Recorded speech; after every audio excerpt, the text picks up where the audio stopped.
Yo, SojuTalk Nation! On this week's episode, we'll be covering Fuego releases from Nature, Mamamoo, Golden Child, and IU. We'll also be cooking up some spicy news coverage, including the top 10 agencies by album sales, Produce 101 police briefing and development, and BTS tour guap. So prepare your body, count your blessings, because the Queen IU has returned. Hit me with that intro!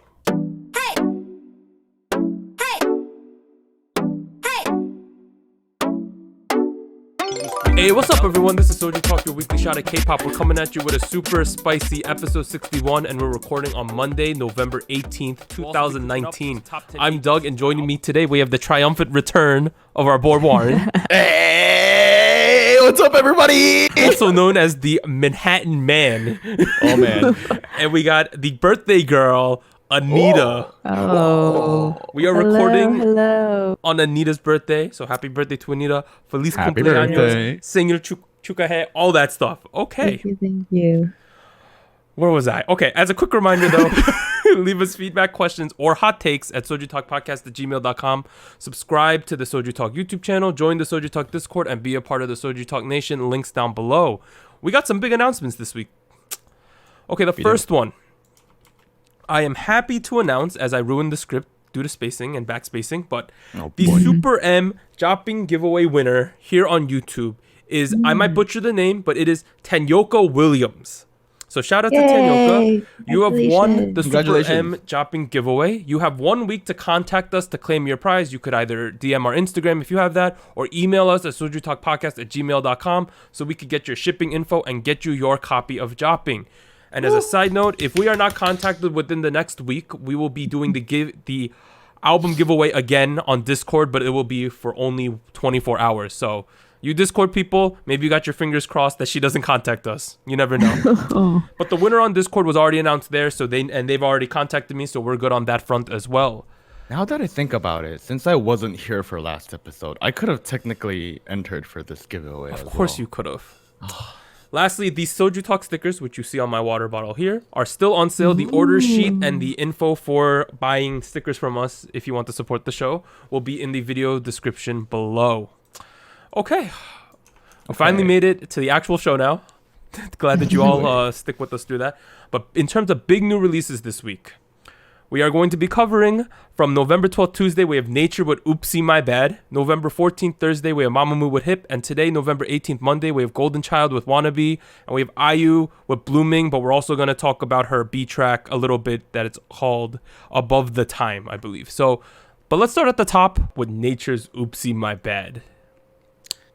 Okay, so Warren talked to me before the podcast. I heard he had some potentially nuclear spicy, Oh man. like, if you go to B-Dubs, like habanero something takes right now about this song.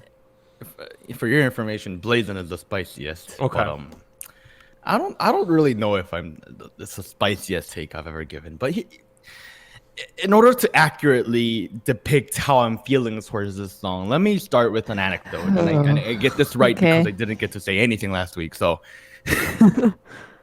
let's say you went traveling.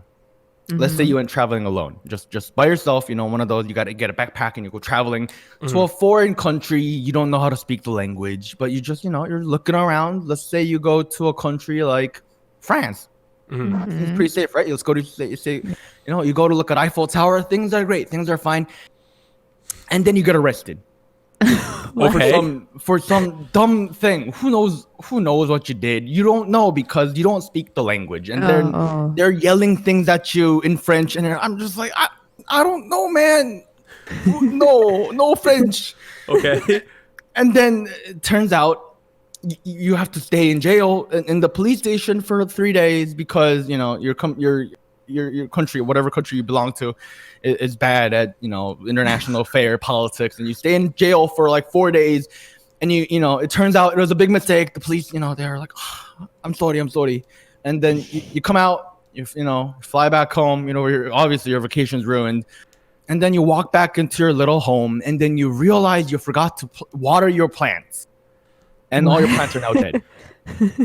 In that situation, I'm looking at myself in the mirror. You know, all my plants are dead. Where is this going? Room. Okay. And I'm thinking, where did it all go wrong? Where did it all begin? What was the cause of all this? And that's how I feel about this nature song. What happened? Why is it so bad? Why? So this was a big oopsie my bad on NCH Entertainment. Here's the thing. When you say oopsie my bad, it's supposed to be kind of cute. It's like, man, I don't know, man. I'm sure there's people out there who love the song, and you know, if you're one of those people, be one of those people. Great, good job. But to me, it felt like someone looked up a Red Flash ITZY type beat on YouTube, made a song in about 30 minutes, and then decided, all right, we're gonna film a music video, but we're gonna film a different song just with the same BPM and tempo, and then just slap those two together and then push out the comeback. That's what it felt like to me. So you said a Red Velvet / ITZY. So okay, so I'm gonna talk a little now. Okay, go ahead. This song has some striking resemblance to Zimzalabim / Dala Dala. That's what a lot of people are saying about this song, especially the choruses, right? Yep. So like a lot of people are calling these songs like noise songs. That's like a new trend this year, like where they just have a bunch of stuff going on. Here's the thing, though. Only K-pop songs talk about that genre. Nobody else does. But go on. I find this song to be catchy but not good. If you know what I'm saying. It's a very earwormy, catchy song. The oopsie my bad part is good. In terms of logistics of the song, so this is their first comeback with new member Sohee, who you might know from Produce 101 Season 1. She was also the one who was in the dating, I'm not even going to call it scandal, who used to date Song Yoo-bin from Produce X101. So they added her to this group. I didn't know much about this group, but I know that they lost a member. Her name was Gaga. So now they added the Sohee girl. They gave this girl so much of so many lines and so much screen time relative to the members who are already there. That's also true. Yeah. That was an interesting play. So I'm gonna do some of their background information. So they debuted April 2018. So they're pretty much rookie groups. Last 3 songs: I'm So Pretty, Dream With You, Some, You'll Always Be Mine, You'll Be Mine. This is a complete change from all that. Number one. Clearly. They used to be very vocal focused. That was like one of their strengths. They even at Mama last year did like an a cappella stage at one point. Oh. I remember that actually. For me, number one, obviously a very chanty song. Like that's that's the main thing. I found the choreo to be somewhat low energy in the chorus, considering this is the type of song they're going for. The fact that you have to do like a oopsie my bad with the shoulders up, I was like, oh my god, you did that. I'm like the redeeming quality that it's catchy, right? But at the same time, overall though, not a big fan of this at all. What about you, Anita? Well, see, I didn't have like super strong feelings about this as you guys, but I did feel like it was confusing to me because right from the get-go, it felt like there was supposed to be a build-up. Like there seemed very long build-up up to the chorus, but when the chorus arrived, I thought it like fell flat. Like I didn't feel like there was a higher energy, especially because of the choreo. I definitely that choreo is bad. It seemed very, very slow. As opposed to like the tempo of the song and what it sounded like. I don't know. I felt like the set and like the theme that they were going for was like 2 different things. Like the witchy, like mystical set and outfits, and then the black, white, red set and outfits. So I was confused about that too. But I don't know. It is catchy, but I just felt like it was a little too repetitive. I mean, if we go back to the point I was making where it's really like let's put it this way. Let's say Everglow in the future, we generally believe Yena's going to be added to it at some point, right? Probably. Now Yena's like, compared to where Everglow is and where Eyes1 is, Yena's like a come up, right? Like she probably has more popularity in her current group than she does in Everglow, right? She's there to enhance the brand because she's coming in a big player, a big name, getting added to this group. I can understand, like, even if in that case, I would not make her the complete focus of my music video right away because I It's think dangerous. it's dangerous. It's a disservice to the fans of Yeah. nature right now to have put Sohee so much in the forefront. I was watching this video. I was like, she appears literally every other person, and she has all the choruses, the at least the main part of the chorus, and is the complete center. Even the way they space it, it's like they're making like a semicircle around her, right? That too, yeah. That's just like a strange play. Here's the thing, we're thinking about the fans' perspective here too, right? Yeah. But we got to think about nature's perspective. Think about from the members. Honestly, if I was a member in nature, I probably might have been like, who is this girl jumping right in right after a scandal into our group, taking all the screen time, taking all the vocal parts? I wouldn't be super happy. Sure, I might try to understand the situation and where she's coming from and the strategy and marketing that's being pushed behind this, but at the same time, my morale is not going to be great. Yeah, no, I would understand them more if it was like a big come up. Do you know what I mean? Like if we're getting a star, like let's say in MNH, what was the girl group we covered last week? I completely forgot the name of it. There's a girl group at MNH. Can one of you look this up real quick for me? But Isn't it?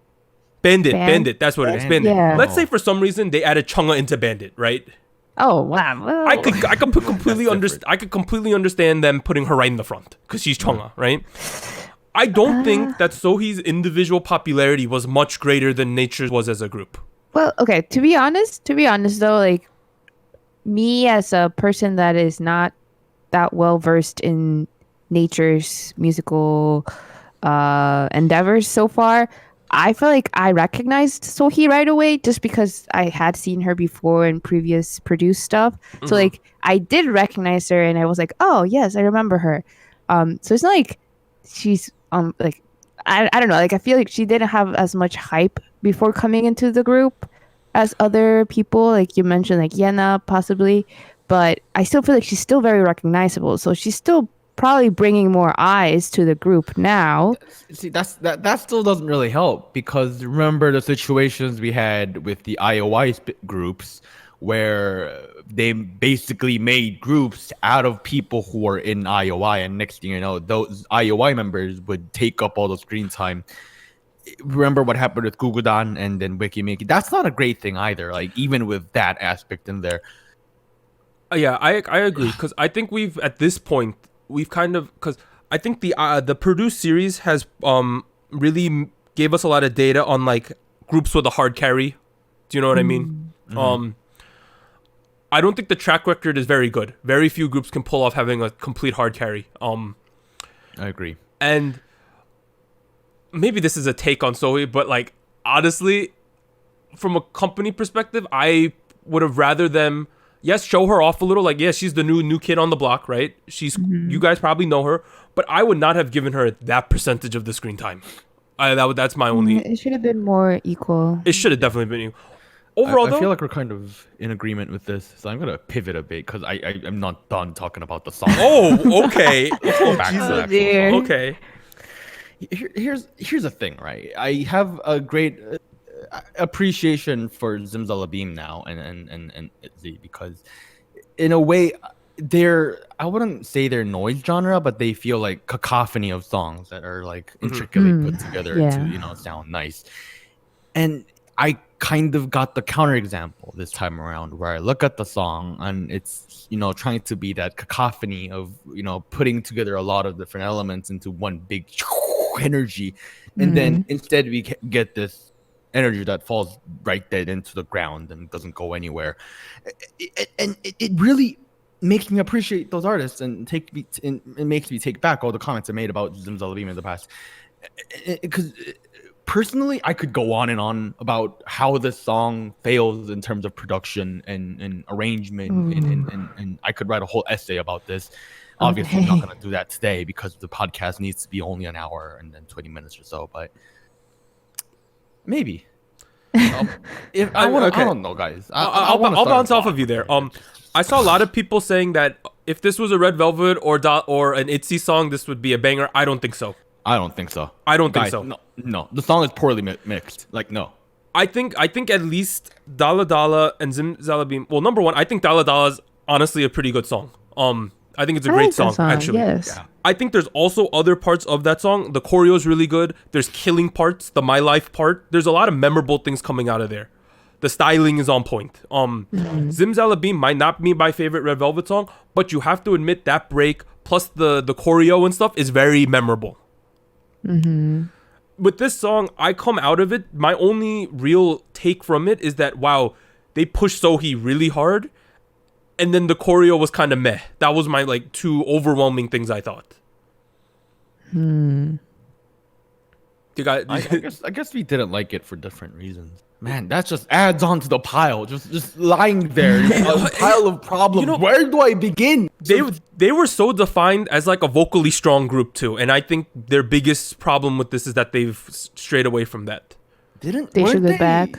Yeah, Weren't they always more of? they were more bubblegum too. Yeah.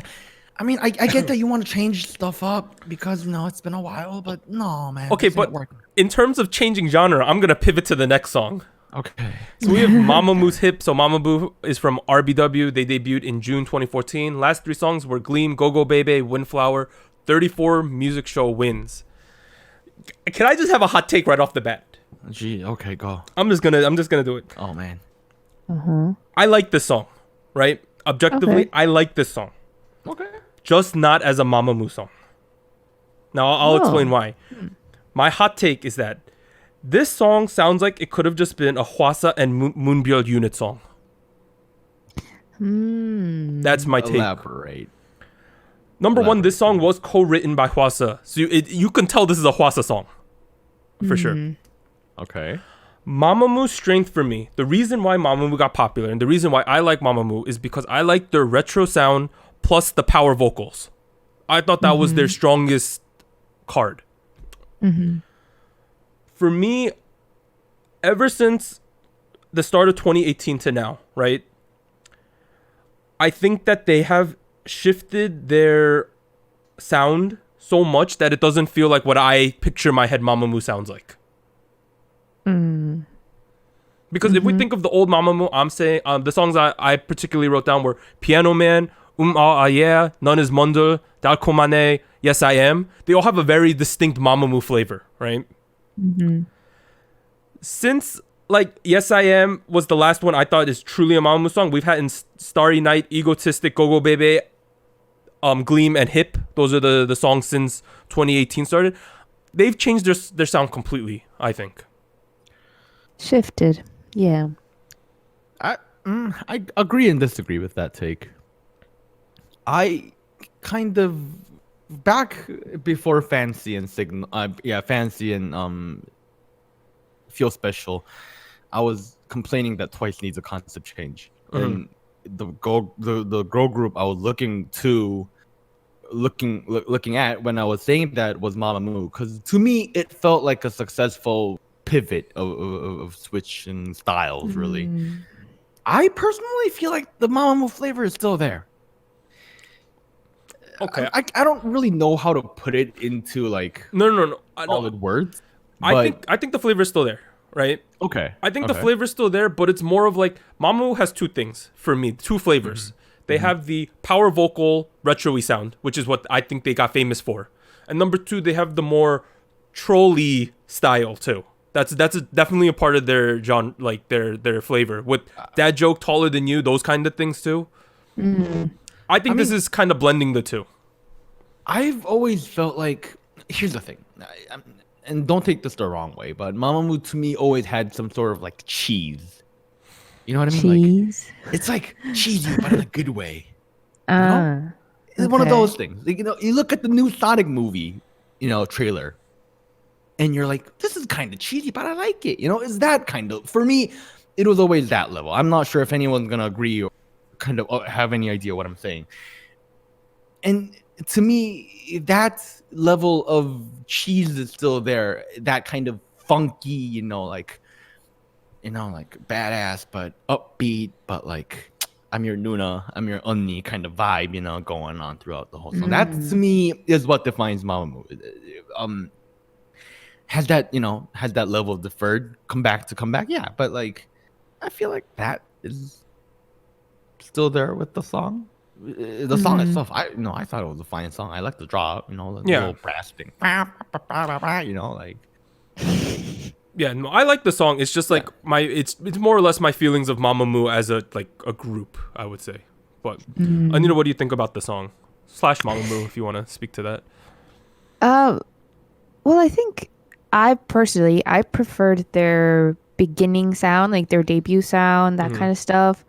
So I guess I'm more on your side, where I feel like this is very different. And to be honest, I haven't been a huge fan of their latest releases, just because the sound was not something I was into. For this song in particular, I felt like the song itself was all right. Like, it wasn't something that I would listen to like again and again, like constantly play. But I thought it was pretty good, and it's actually maybe one of the few releases that I've liked so far from them recently. I just felt like the styling was very interesting. I agree. I felt very confused by the styling choices they had for that set, where it was like white and red and black. Very, very interesting. And I just, to be honest, I feel like now I saw pictures of the outfits, right? But I had not listened to the song yet. And then when I listened to the song and then I saw the outfits, I still don't understand how it complements the song, to be honest. Like, I feel like, is it just trying? I don't know. It just feels very confusing. So going back to my number one, there was a big discussion about Solar's outfit. That was right. That got a ton of coverage because it was so strange. It looked like she was wearing like knee pads backwards at one point in one of those outfits, because it was like cut out in the front, right? And she was wearing like essentially, I'm not gonna say underwear, but it was like something short, and then she had like these straps going down too. It was a weird look. Right. Fashion. My point at the beginning that this could have been like a Hwasa A track. This could have been a Hwasa A track, just her singing all the vocals and then Moonbyul rapping a couple times. I think. I think that Mamamoo's recent sound is heavily influenced by Hwasa's rise in popularity.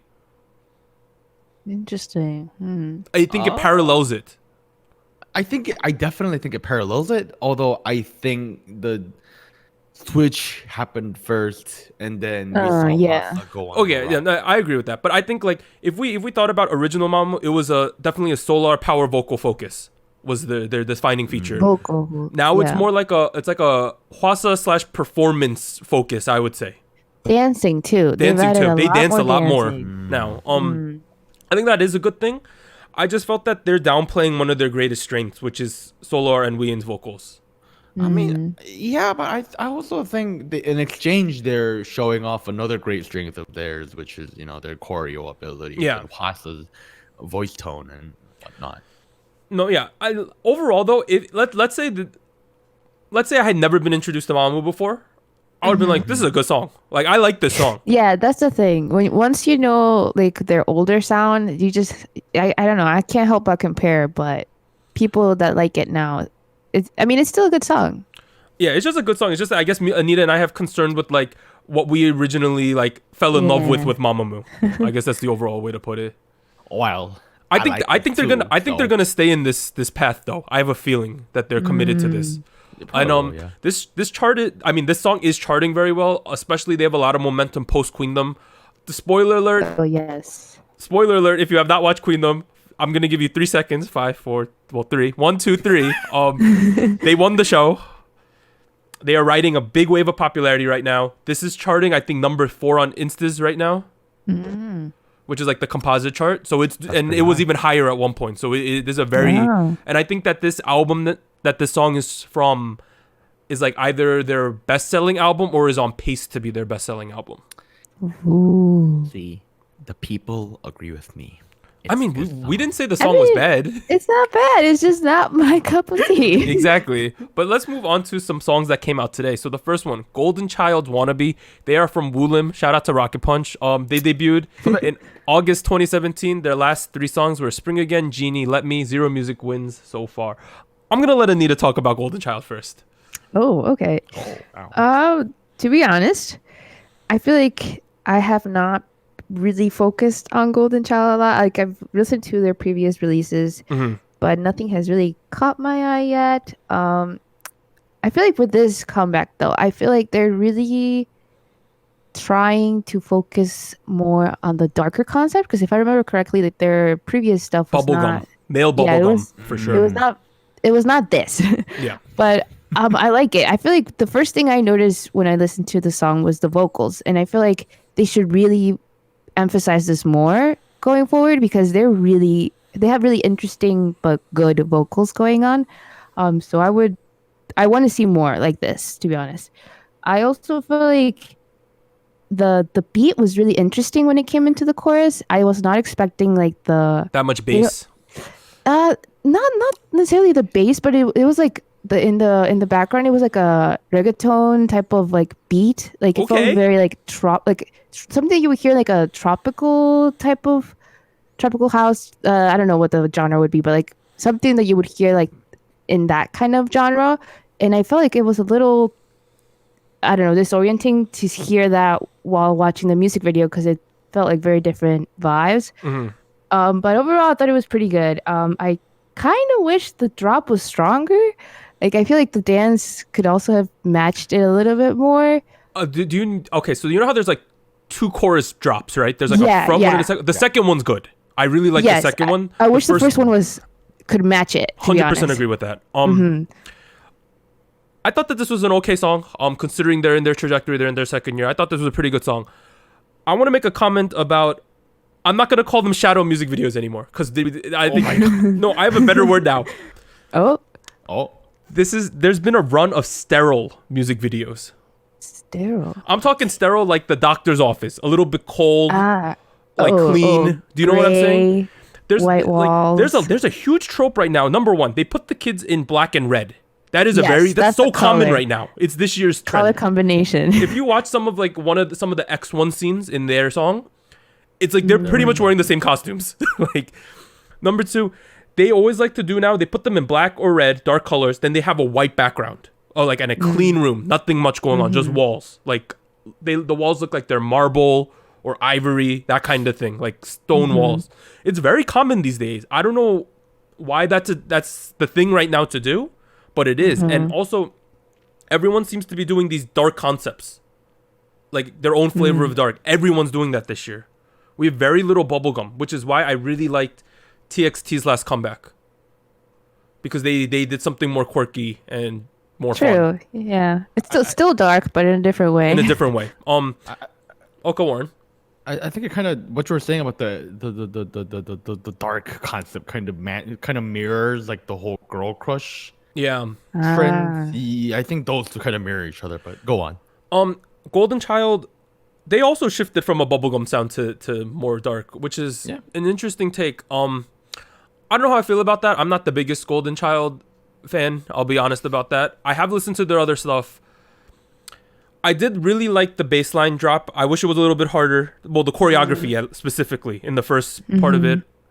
I found myself waiting for the choreo to happen versus listening to the song.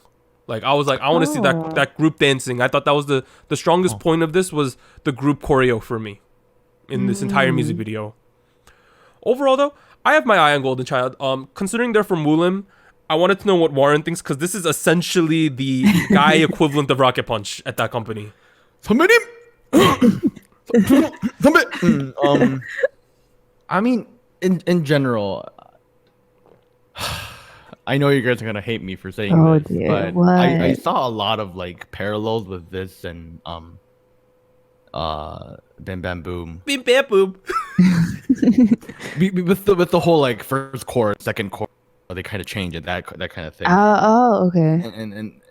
And I mean, in general, I felt like it was sterile, but in a different way. I felt like it was. I kind of mentioned this a month or so ago about how a lot of K-pop songs are very sterile, as in like they are clean, like they're squeaky clean. Like it's just the vocals are completely cleaned up to the point where you hear nothing else, that kind of thing. And it's a very well made song. It's don't get me wrong, it's very well produced. It does follow a lot of the current tropes, but I at some point kind of felt like, man, it felt like this was like this is like made in a factory. Okay. I had the exact same feelings. Yeah. I was like, I've heard this and seen this in some fashion before. That was one of the things I thought. Even up to the unique part that I thought I still remember about this music video was they dipped their fingers in gold. In the gold, which I saw. Golden Child is gold. But I saw that in the Katie Kim video a year and a half ago. See, yeah, that too. And it's like, I mean, we're at a point in age where like nothing is gonna be new. Of course. Right. No heck. But seriously, at a certain point, I was like, it's a good song. I'm not gonna criticize anything out of it. But at the same time, am I gonna remember this if it was not a Golden Child song in like a month? Probably not. Yeah, I think that was what I was trying to hit at with the sterile. It's like you've been here before a little bit. I'm a big proponent, at least going into 2020, for us to move away from the sterile / what I used to call shadowy music video concept. I want people to come out with their own flavor, because that's what makes K-pop fun, is when there's a lot of distinct, like, let's say you go to a restaurant every day, unless it's the best dish in the world, do you really want to eat the same thing every single time? I mean, I sometimes. I wouldn't. Yeah, I wouldn't mind. I could eat Chipotle every day, buddy. Like, I'll be honest. Okay. Well, that was a bad analogy. Basically, what I'm just saying is I like when there's variety in K-pop because it's way more interesting then. I don't want to review the same music video 5 times in a year. I want to see 5 distinct music videos. And I like trajectories better when a group has a certain thing that makes them special. Here's the thing, though. I'm definitely sure it'll be different from the general population perspective, or more of a low-key fan perspective, because the three of us, we listen to like 4 or 5 comebacks every week of this entire year. Like, That's true. So we're at a point where we're consuming all the K-pop besides like the really small one. I'm consuming everything, sir. Right. Oh, okay.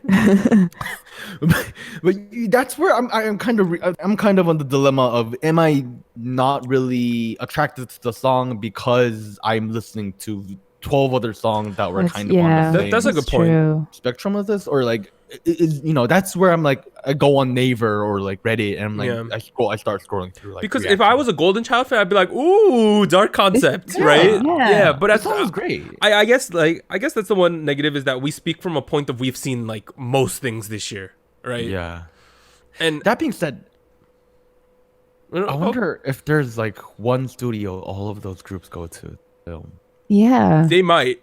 That's a question. Okay, I Random swear I've studio. seen lately, since we watched so many videos, I can sometimes pick out like same places in a lot of these videos. Yo, do you guys know the tennis court? Yes, the tennis court. The tennis court. The tennis man. court. The tennis court. But let's now move on to probably one of the most anticipated releases in the last 6 months. IU came back, our Lord and Savior, my ultimate bias, out over here on the. I got albums too over here. The old albums. Aww. So IU came back with Blueming today. She's from Kakao M. You probably know her when she was under Loam, but now it's Kakao M. She debuted in September 2008, 11 years ago. Last year's songs Beep Bee, Ending Scene Palette, 52 music show wins. Ahead of this album release, she also topped the charts with the pre-release track Love Poem, which is what the album is called. That got an certified all kill without a music video. That's impressive. Oh, wow. Amazing. And then today she also released a music video for a B track, Above the Time, which we'll talk about a little at the end. But first, let's talk about Blueming. I'm going to be really biased, of course. Of course. Straight up. I really like this song, but not my favorite IU song. That's my take. Okay, yes, that's fair. Number one, tremendous vocal quality. You probably expect that with IU, though. She's one of the, I would say, pound for pound, she might be like top 5 most talented people in K-pop right now in terms of what she can add. Singing, not in terms of dancing, of course. That's not her thing, though. Singing, acting, like overall in terms of an entertainer. Extremely talented. This song is like a fresh pop rock song. Sounds a little bit retro. A lot of people saying it sounds Western, like early 2000s, for sure. Yep. I personally like when IU gets upbeat. I'm the ballad king, but I like when IU like varies up her sound, because the B tracks, I'm fine with them being acoustic, being ballads. That's cool. But I like her to have upbeat A tracks. My favorite scenes were the ones where she's dancing in the room in the first chorus. I thought that was very IU and cute. Second one, riding the bike. I thought that was fun. And IU is very unique in the fact that when in her music videos, she acts in her music videos, not just performs. True. Yes. Which is very like different than a lot of people. But those are just my takes on the song. What about you guys? What? Oh no. Oh, got me first. Okay. It's all right, right? It's all right. It's not Yeah. the best song, and it's not my most favorite song, though. But you know, I liked it. I don't have much to say because I'm not super familiar with this part of the pop genre. But my initial impression was, man, this kind of feels like something Taeyeon would have done like 6-7 years ago. In a good way. In a good way. In a good way. Not that she's copying Taeyeon, but more like this was that thing that Taeyeon kind of stopped doing, and then nobody was doing for a couple of years. Oh. I kind of jumped in and took that torchlight, and I was like, I think I kind of like this. But overall, I mean, it was a very solid song. This was one example where I thought watching the music video really complements the song itself. Yes. For sure. Because when you listen to the song itself is fine. It's very complete, you know. It has a good up and down, you know, very well paced and whatnot. And then you listen to the music video, and then it adds it makes the 2D layer into a 3D object, you know, like it gives her personality a little more depth. And this girl, doesn't only sound cute but also looks cute. Oh, wow. But besides that, I don't have that much to say. I thought it was generally I liked it. Not much to say here, really. Okay, Anita. Go birthday girl. Yeah, go birthday girl. Go. Well, to be honest, I feel like this song was very interesting and not the sound that I was expecting her to have for this comeback. Same. I thought it was Me too. very like relaxing, very like an easy listen, refreshing type of song. And as far as like being retro, I thought this, to me, it sounded more like something that I listened to, or the sound that I heard like about like 5 years ago, maybe 5-6 years ago, that was really popular with like bands, with like pop bands.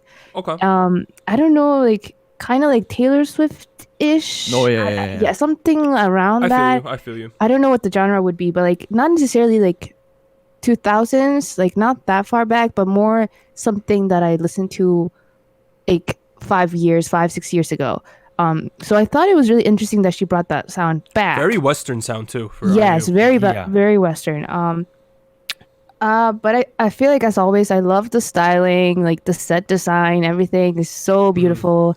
I like the color scheme, blue color scheme. It suits her really, really well.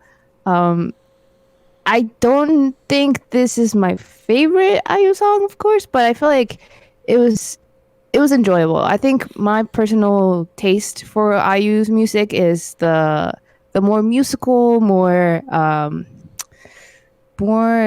grandiose type of song, kind of like The Red Shoes, Good Day, that type of thing. But this was definitely something I had not seen from her.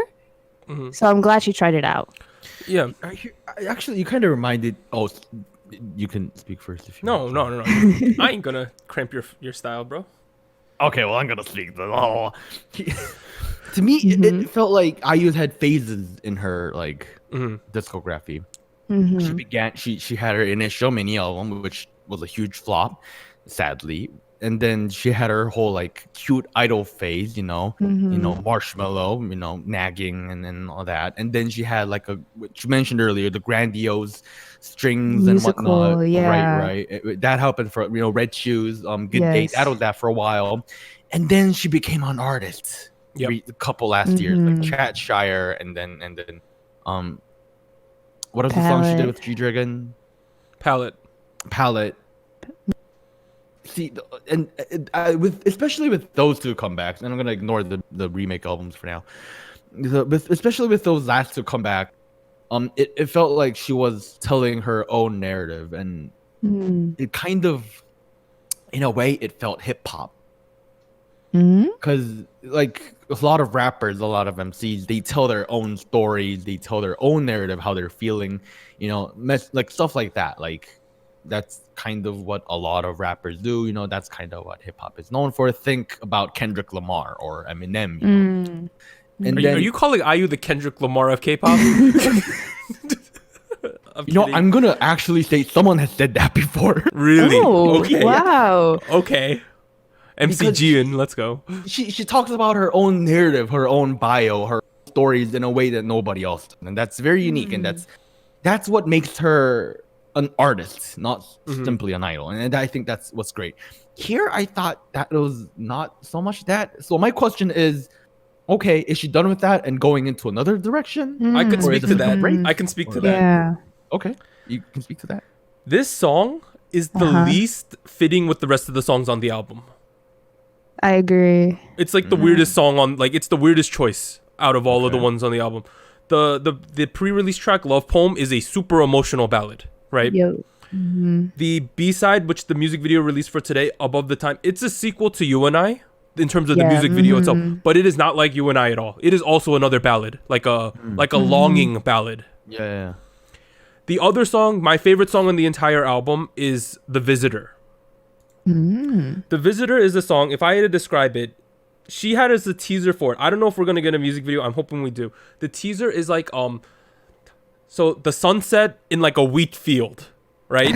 Ooh. And it is a straight acoustic ballad with like acoustic guitar. I think that is the best song on the album. I'm really hoping we're getting a music video.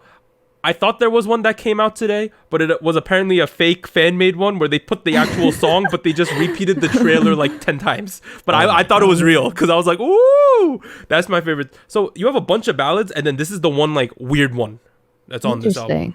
I guess that the investors thought that an all ballad album wouldn't do well. I get, but I think with her popularity, especially coming off of the Luna hype, anything would have worked. But now let's talk about, I'm going to talk about Above the Time a little bit. Ooh, I want to talk about that too. So this is a sequel to You and I in terms of story. And I think the story essentially goes, IU, who's the main character, of course. And then there's Lee Hyunwoo, I think his name is. I'm not completely sure. I might be wrong. Yeah. He's an actor. More or less, they want to be together, but they're in like parallel universes. So something to do with clocks and a certain time means they could be together for a short amount of time. That's like they wanted to meet in the future. I think that was like something like that, right? Yeah. Great ballad. Wow. Or do you think this is a great ballad, or is this just a ballad? I don't think it was a ballad. Okay. Really? It doesn't use any of the chords that ballads normally use. What would you label it as then? Electro ballad. Okay. And they got the river dance sequence in the middle. That was interesting. That was interesting. Okay. I have to ask. I only heard the song. I haven't video. Is that the part near the end after the second chorus where there's suddenly a dance part? Yes. Yes. There's a river dance section. I was so lost. I heard the song and suddenly I was like, dance? For me though, because You and I is my favorite IU song of all time.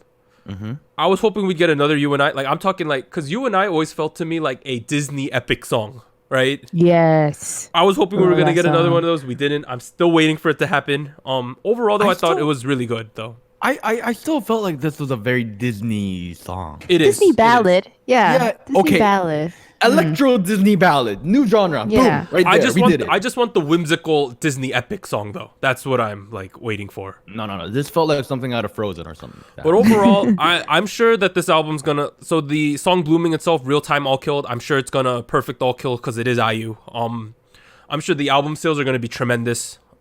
I'm going to buy maybe multiple copies. Maybe we'll give one away in the future. Dear.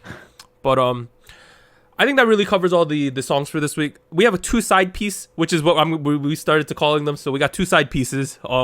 First one, Stray Kids released a music video for Astronaut, which is a B track from their upcoming album that drops on December 9th.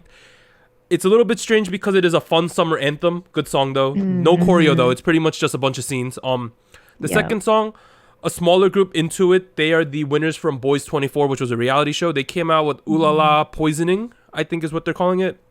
It is a high energy, dark, sexy, newest like song with great choreo. Oh, yeah. Mm-hmm. There's one kid in this group. His name is Inpyo. He's the center. He is extremely talented, and I really like this song. So go check out Intuit's ULlala Poisoning. Mm-hmm. Okay. Let's go on to our show winners now. On the show on Tuesday, Victon with Nostalgic Night got their first win ever.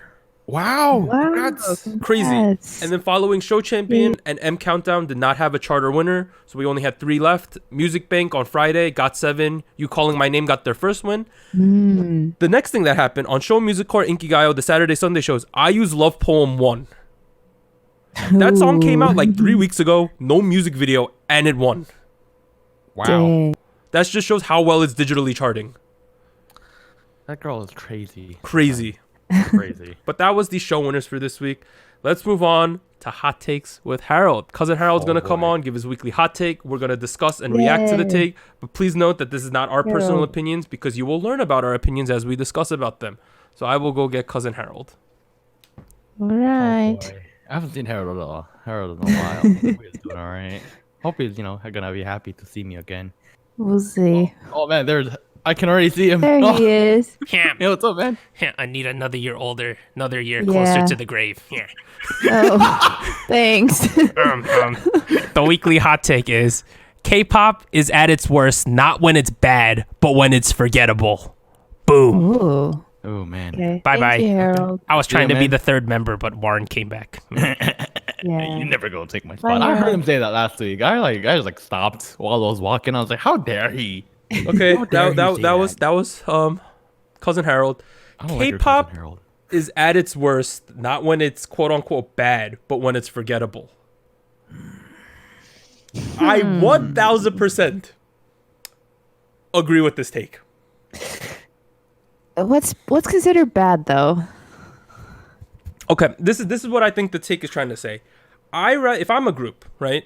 I rather have a song that's like trashy and bad that people are talking about than a song that's so mediocre you listen to it once and you never listen to it again. Okay, so you want something that stands out, So for an analogy, either good or bad. we all agreed this week that we're not a fan of Oopsie My Bad, right? But we did talk about it for about 10 to 15 minutes. That's true. At least we're talking about it. I'm gonna go ahead and 1000% disagree with the take, Oh. Okay. because short term, your take makes sense. Bad attention is attention. Whatever. But let's look at the long run. What happens after that? Momoland? Sorry. Ooh. Boy, just went there. Boy. Um, Here's the thing. Let's say group ABC dropped a horrible song, and it was so bad that nobody wanted to listen to it ever again after listening to 10 seconds. Let's say that happens, and they come back again, and it's a horrible song, and then they establish an image of being that group that drops horrible songs to the point where it's unrecoverable. okay. At that point, that group is, for the lack of a better word, fucked. They're screwed. Sorry, it's just a dead end when you build an image like that. That's what I think. When you drop a forgettable song, you get another chance. Ah. Okay. You could come back next time Interesting. and drop another song. That's probably good, or at least Reinvent yourself. yeah. You get an. Here's the thing. If you there's a Korean proverb that says, if you go the middle. Oh wait, no, that's so wrong. Never mind. All right, way to sound educated real quick and fail at it. New job, boy. I'm uneducated. Whatever. You're the uneducated kid. Uneducated. I never change. Whoa. Sorry. Okay. But kind of get my point. I kind of get Yeah, your I point. do. Yes. If the song is so bad that it's unrecoverable, I don't know what to tell you, man. Like at that point, you're just screwed. Like it's a dead end. I'd rather have a forgettable song, and then sure. I mean, ideally we would have a good song, and then we hear again and again and again, and then check out their next comeback, and then the comeback after that. But if the song is so bad that it gets to the point where I'm like, I don't ever want anything to do with this group ever again, I'd rather have a forgettable song. Let's put it. Okay, let's expand this more then, right? Okay. When we talk about the quote unquote bad, right? There are groups that are so big that can release flops but will still do well. Then they're technically not bad songs because they charted well, right? On paper. Okay. Yeah. Additionally, I think there are songs in K-pop that you listen to the first time, you're like, this is hot trash. But there's something about it. It's pretty interesting. Do you know what okay, let's put it for example. When I listen to Momoland's Boom Boom, which is why I mentioned them at the front, right? When I listened to Momoland's Boom Boom, I was like, what is this? Right? But there's something about that song that is so Catchy. goddamn catchy that everyone that was considered one of the top 5 most popular songs of last year. Or yeah, it was last year, yeah, I think so. Or was it 2 years ago? I'm not completely sure. 3 years ago. Whenever it was. I think objectively, Momoland's Boom Boom is not a good song, but it has redeeming qualities. And if let's say now let's move on to the future Momoland songs. I know that a lot of people say that they've been copying their own stuff, right? That's the overwhelming argument against them. Yeah. Those songs, while they might also be considered quote unquote like not great songs, they're forgettable. That's so much worse. Therefore, my argument is like the thing that's I kind of believe that at a certain point in a group, as long as people are talking about you, it's a generally good thing. Like, no news is bad news. I feel like sometimes there's a limit though. Like I feel like that's true. There you could cross a line. Okay, yeah. If you're just like garbage, then okay. Like you like, but I guess it really comes down to how I define bad. Because I think I think some of my favorite groups once in a while drop like a dud, right? Like a song that I don't think is tremendous. But at the same time, like I rather them drop something that I'm gonna talk about. Like, okay, for instance, everyone knows that I'm not the biggest fan of Buenos Aires, Eyes One, which is one of my favorite groups. I don't know what you're talking about. I am not a big fan of that song, right? At the same time, though, everyone was talking about that song, whether you liked it or not. It was a very decisive song. People were very polarized about that song. That would have been so much better than if they released like this most recent song, Vampire, right? It's generally a forgettable song. No one talked about it after the fact. I think that's so much worse. I think I still don't think I see your point, because Buenos Aires happened, right? Buenos Aires happened, and then Vampire happened, and then now I have no expectations out of Japanese releases from Eyes One. Every time they release a song, I don't even know if I'll check it out. I'll be honest. I might make fun of them. That's about it. Well, that's kind of rude. They have bad Japanese songs. What am I gonna say? So that's your impression of their Japanese. Right. Singles. At that point, my expectations are gone, and I'm not sure if I'm gonna consume their media in that aspect. If they drop a Korean album, and God please, I didn't get to say this last week, but I really do hope they do. I would definitely check that out, because I have a certain level of expectation for that thing. For the Japanese releases, my expectation, no expectation.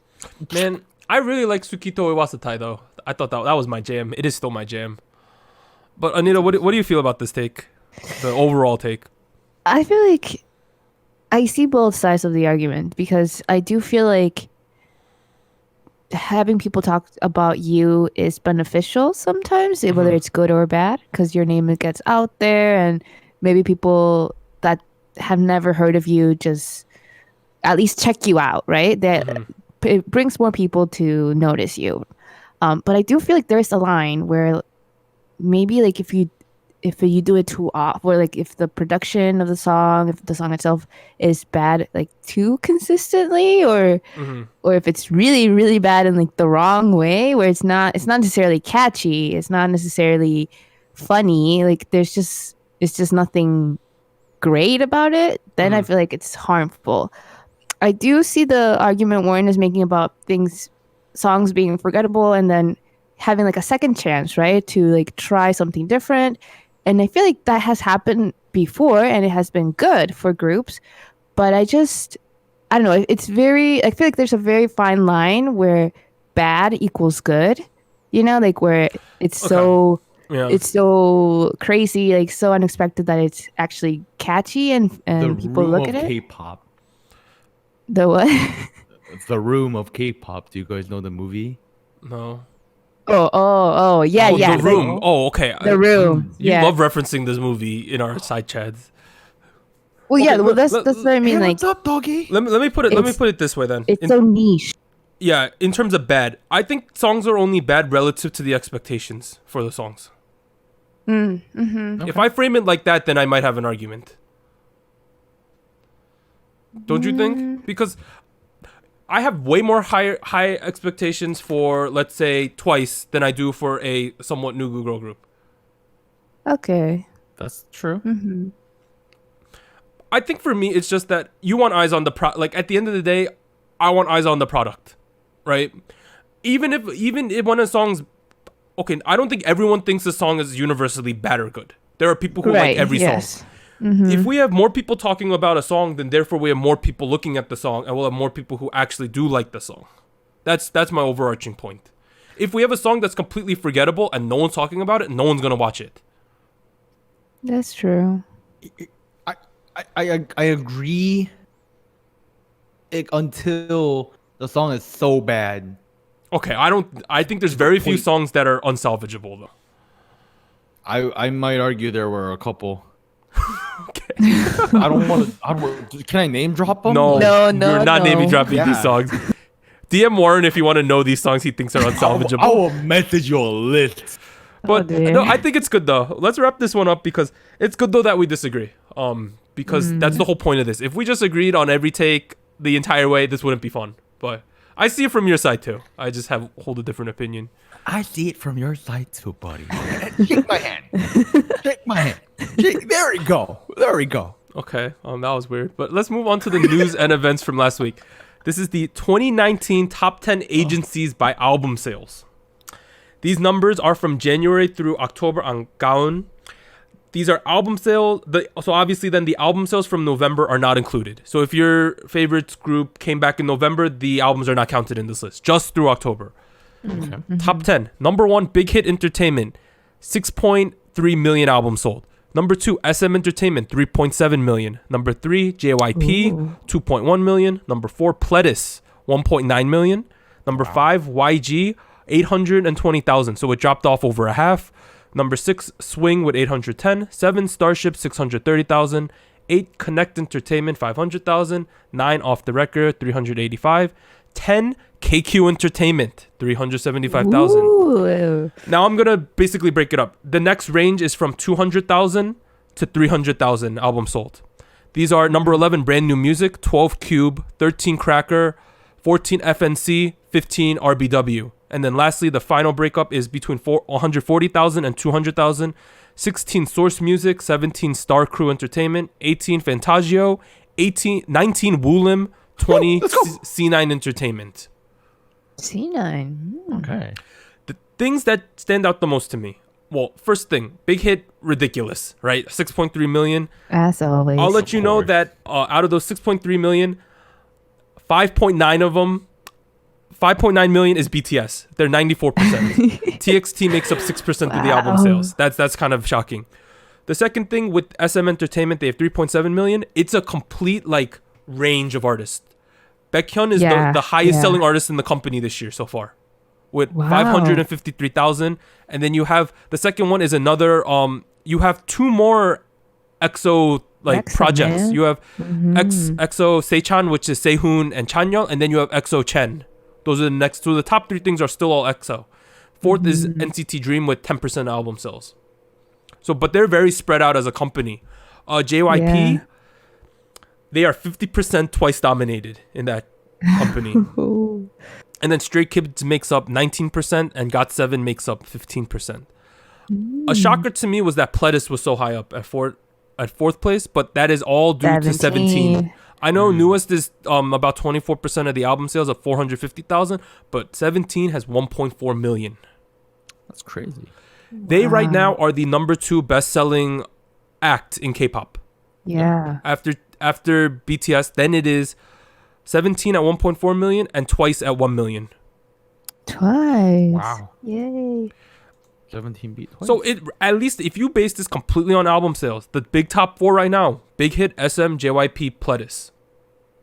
Pledis. Wow. Pledis. I never imagined Pledis would make it. 17, man. And all of those are about above, they're around like 2 million and up.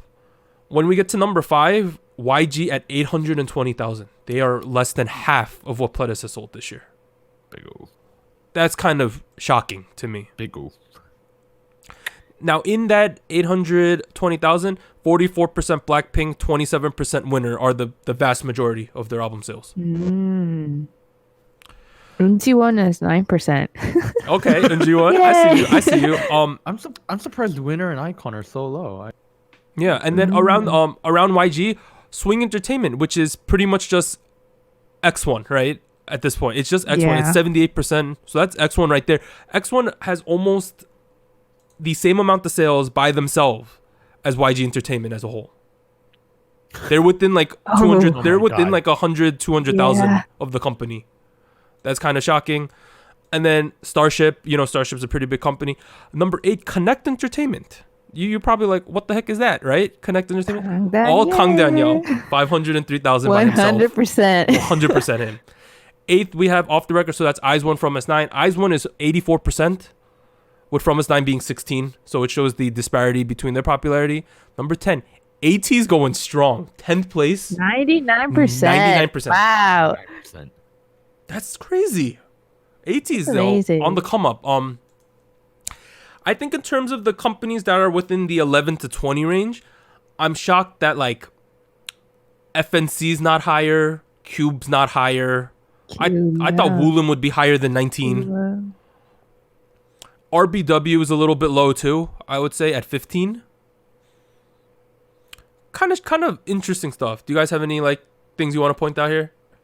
I want to point out something I've been meaning to point out for a while, and I Oh? probably have in a while. And let's go back up to SM Entertainment. real quick.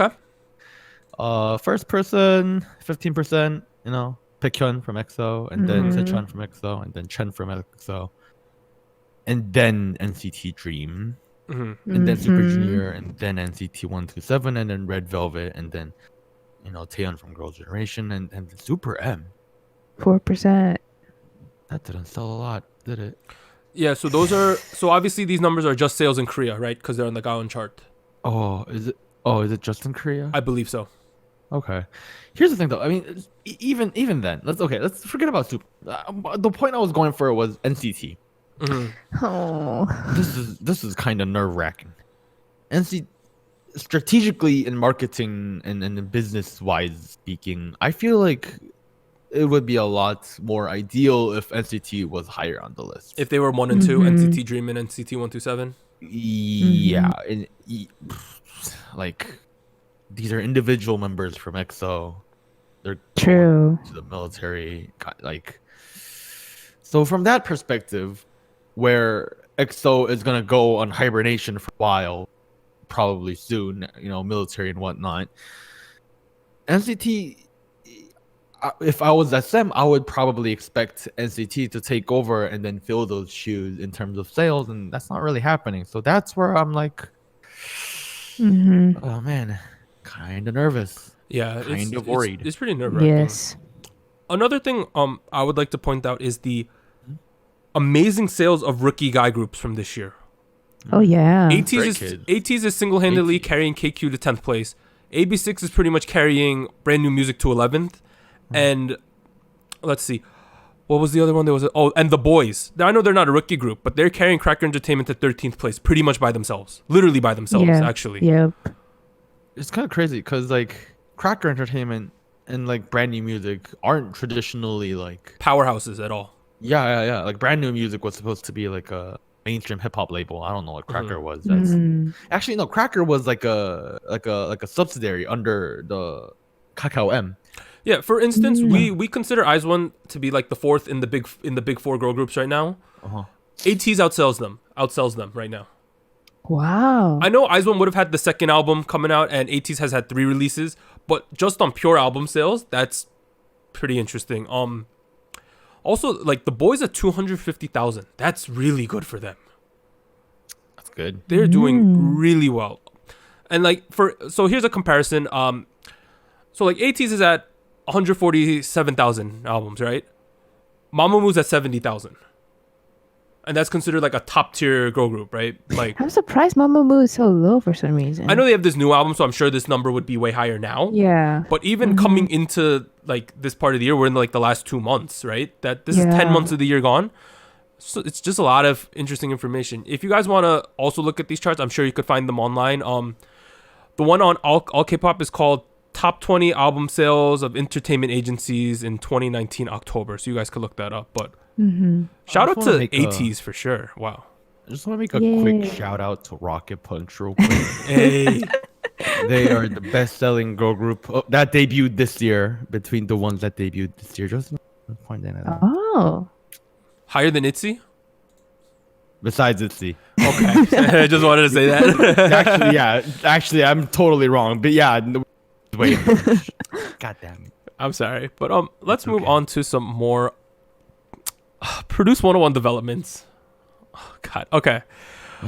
Not as much news as last week, but there is still some, so let me get through this. Police booked 10 individuals involved in the Produce X101 manipulation case. This was the major development that came out of the interim police briefing that occurred on Tuesday, November 12th. Initial reports stated that the 10 included head producer An, chief producer Kim, producer Lee, a Starship vice president with the last name Kim, and the 10 individuals are expected to be forwarded to prosecution on November 14th. So that came out. We kind of knew all those names. It was just 10. People were like, who are the other people? Shortly after the briefing, it was reported that CJ E&M vice president and head of Mnet, Shin Hyung Kwan, was also among those booked. He is considered to be the second most powerful person at CJ E&M and is obviously the head of Mnet Entertainment. Of Mnet, not Entertainment. Wow. Boy. Wow. They literally got the head of Mnet this time. Do you guys have any comments about that? The tree's root might be deeper than you think. Okay. That was cryptic, but I'm going to keep going. Although there were speculations that the investigation may include interviews with contestants and members of X1, both X1 reps and the police denied these rumors. So, as of now, we do not think they will be individually interviewing the former contestants or members of X1. On November 14th, it was reported that police found circumstantial evidence that vote manipulation occurred in Produce 101 Seasons 1 and 2. They are investigating the discrepancies between the raw data and the numbers shown to viewers as they are with Seasons 3 and 4. Earlier in the investigation, though, An only admitted to manipulating Produce 48 and Produce X101. However, since being charged, he has given a new statement partially admitting that the first 2 seasons may also be manipulated. This man. Yeah. Following the reports, Mnet apologized once again, and they have since discontinued the video-on-demand replay services for all 4 Produce 101 seasons on certain websites. Okay. Yeah, in terms of promotions, though, X1 ultimately canceled their appearance at the 2019 V-Live Awards let me get that right. X1 ultimately canceled their appearance at the 2019 V-Live Awards V Heartbeat. Mama is still not confirmed for IZ*ONE and X1. Mnet has also stated that there are no additional schedules for X1 planned as of now. And lastly, there has been no update on IZ*ONE's delayed comeback album, although there was confusion that the album may be for sale because people were seeing it on Amazon. Okay, so again, absolute massive amounts of Produce news. Like, the only major thing, so number one, I was very happy. Well, I want to say happy, relieved that the police briefing didn't drop more things. Yeah. I thought they could have. I know in the comment section of our last video, I didn't address it in the thing. I can 100% see the argument for releasing the raw data because at the end of the day, the trainees who are affected, the people at home who paid to vote deserve some form of closure / compensation, right? They deserve to kind of know what happened with their money or their effort if you're a trainee. I completely see the argument. My only argument last week was that obviously it hurts X1 and IZ*ONE, right? Here's the thing, right? I supported a trainee who was in the top 20 and didn't make it and produced 48, and I support her still in her current endeavors in her current girl group. That being said, I was still very much a fan of IZ*ONE, and in that aspect, I really like them for who they are, you know. But at the same time, in that aspect, I do want to know the raw data, because at the end of the day, I still think IZ*ONE, as of right now, they should, you know, be together as the 12 they are. But at the same time,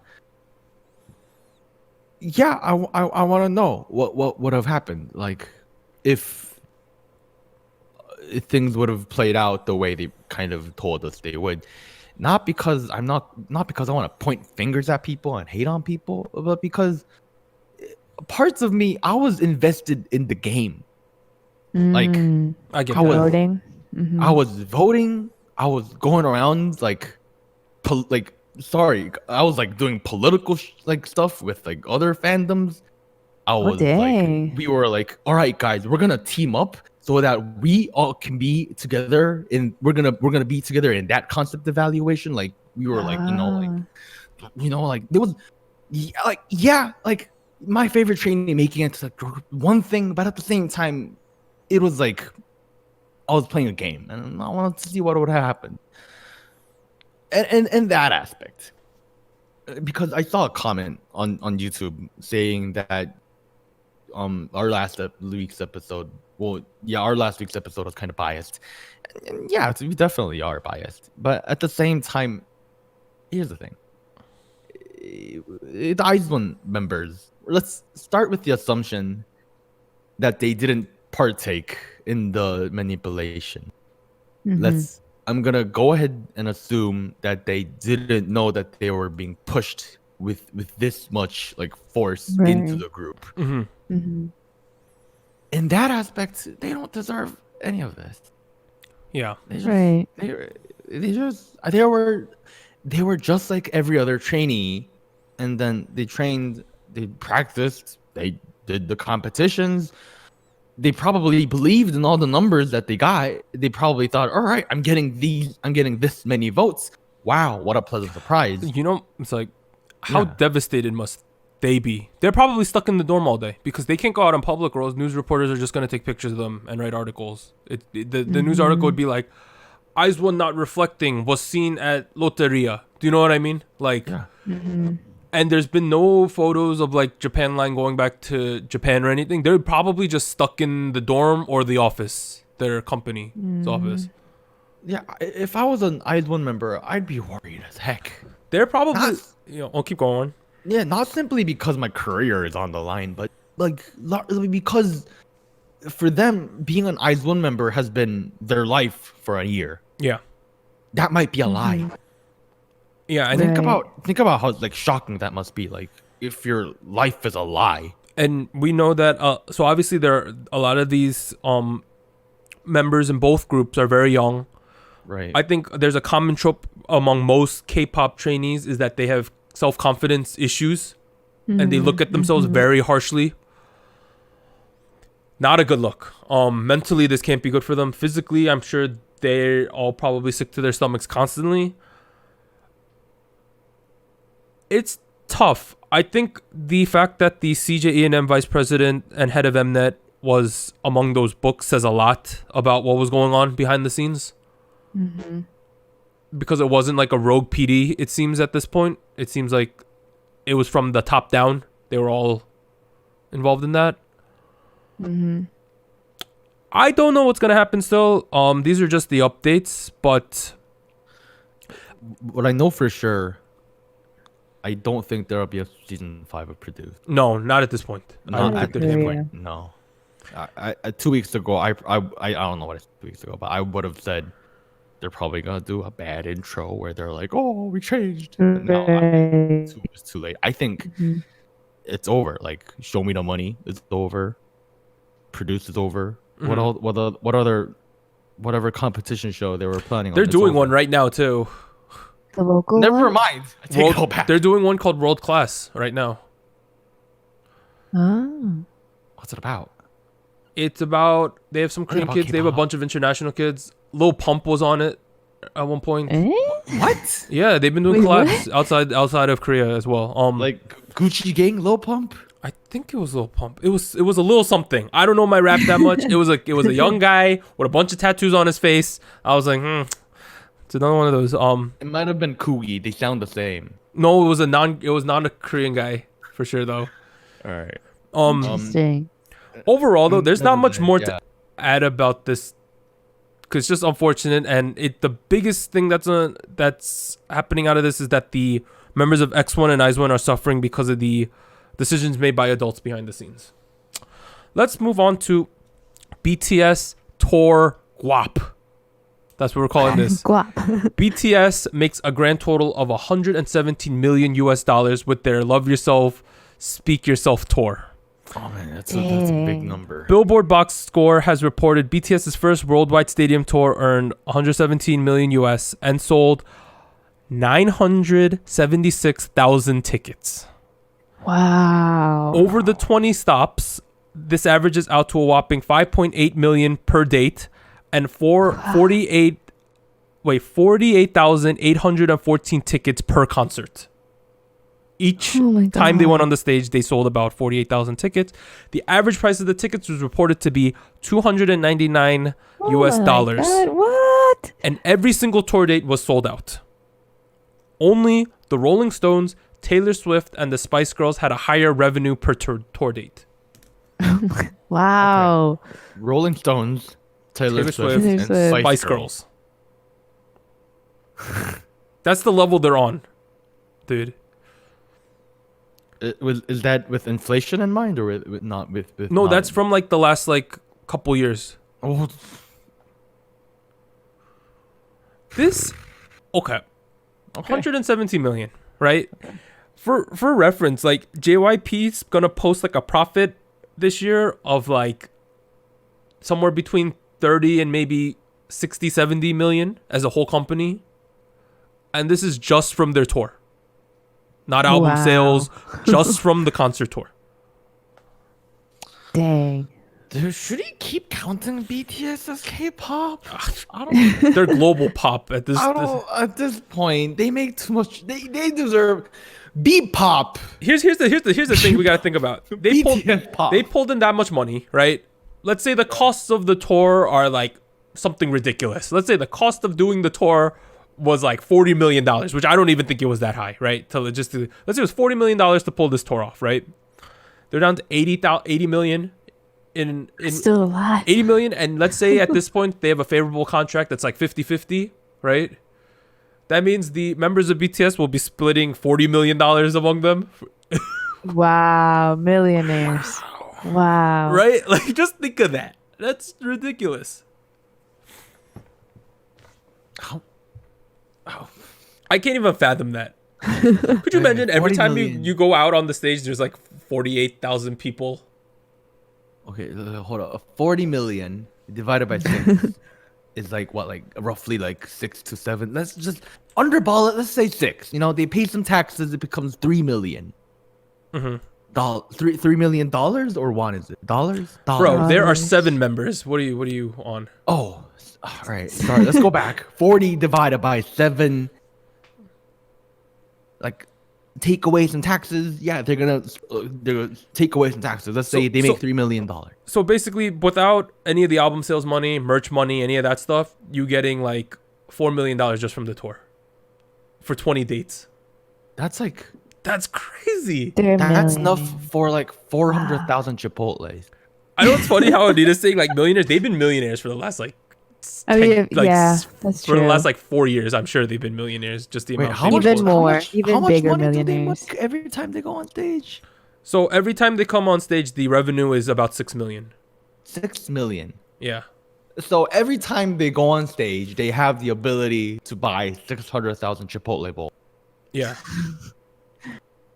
Crazy, right? 600,000 Chipotle bowls. Think Yeah. about all the homeless people we could feed with that. All right. Well, let's not spin it like that. They've earned their money. No. I spun it though. Man, they're making a lot of money. I'm jealous. Yeah, right. But shout out to them. Your point about them might like being known as global pop instead of K-pop might hold some truth. But No. Let's call them B-pop. I'm saying this for real. Like, let's call them punk pop here. Like, they don't belong with the rest of these people anymore.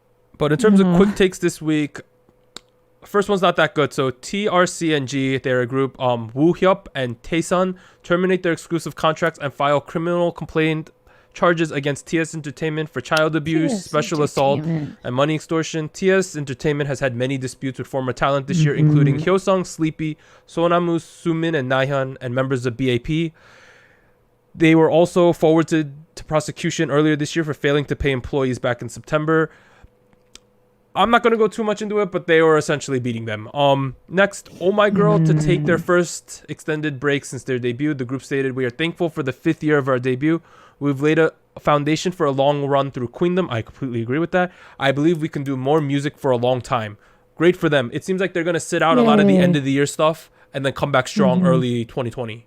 Great move. I like that idea. 17 is, do I pronounce it S.Coups, Anita? S.Coups. S.Coups, Astro's Moonbin, and the boys Younghoon are all taking breaks from activities due to health issues.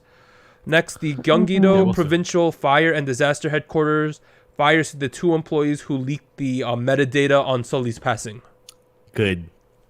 Lastly, the prosecution demands 7 years in prison for Jung Jun-young and 5 years for Chae Jong-hoon for their crimes.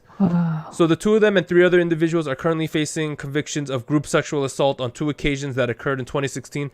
All of their, I'm not going to go too into what they're being charged for, but all of their sentences that they're requesting vary because of the severity of their crimes. If you want to know what crimes and how graphic it gets, you could look that up yourself. In terms of comeback and releases for next week, November 19th, Tuesday, Uju Sonyo, they coming back. Finally. China Line was in stuff they dropped. Not the teasers and stuff, but in pictures that were on their Twitter. That's something to look at. Wait, sorry, what'd you say? China Line was in promotional, not promotional for the comeback, but they were in like videos on their Twitter. China Lines come back. They're confirmed. Confirmed for the comeback? Cool. Well, they put on Instagram that China Line will be there for the comeback. So. Awesome. Also, Davichi Welcome and back, boys. CIX are coming back on November 19th, Tuesday, tomorrow. On November 20th, Wednesday, we have Astro. And on November 21st, Thursday, we have Hyosung. Last week, we had no confirmed comeback news, but this week, there's a bunch of it again. Kang Daniel, November 25th. AOA, November 26th. Limitless, November 28th. Davichi. Oh, so that Davichi one is not happening this week. It was postponed to December 3rd. Park Ji-hoon on December 4th. You Kiss June in December with a solo debut. Just Kiss late 2019, early 2020. And then Girls' Day, Mina come back as a solo artist at some point. Well, We've ran very long. State of the Nation.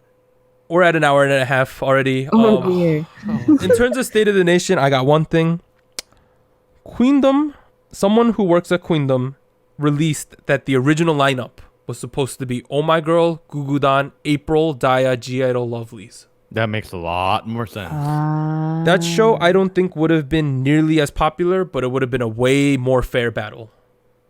Yes. Do you guys got anything quick you want to mention? Well, if you're watching on YouTube, you realize that I am empty white background. My room is empty. I'm still waiting for my bed to arrive. Clearly, I moved into a new room in New York. The busy city life for me. Oh boy, excitement. Big Apple. But yeah, hopefully next week when I'm on camera, I will have a decent setup going on rather than sitting on the floor with a cardboard box in front of me. Holding up the mic with my own bare hand. Oh, how you doing, Anita? How's your birthday going? Oh, we made it all the way to the end without a massive lag thing. What happened? Oh, no, she's back. Okay. I'm here. He asked how you were doing. I'm doing good. As far as like K-pop stuff, not much. I mean, I'm still stressed about Produce 101 Japan. Oh man. Extraordinary You is ending this week, so I'm really sad. But we'll see how that goes. I guess this is not really K-pop, but there was a song released fairly recently by rapper Jang-yu. Called 115. 115. It's a really good song, so check it out. Awesome. But this has been a very long episode of Soju Talk, your weekly shot of K-pop. I'm Doug. I'd like to thank the Manhattan man himself, Warren, for joining me. The birthday girl, Feliz cumpleaños to Anita. I'm your Hyung Doug. What's up? As a quick reminder, please leave us feedback, questions at hottakes@SojuTalkPodcast@gmail.com. You know, the YouTube channel, subscribe there. Discord, join that. Be a part of the Soju Talk Nation. We will see y'all next week. Uju Sonyo, China Line, Lego.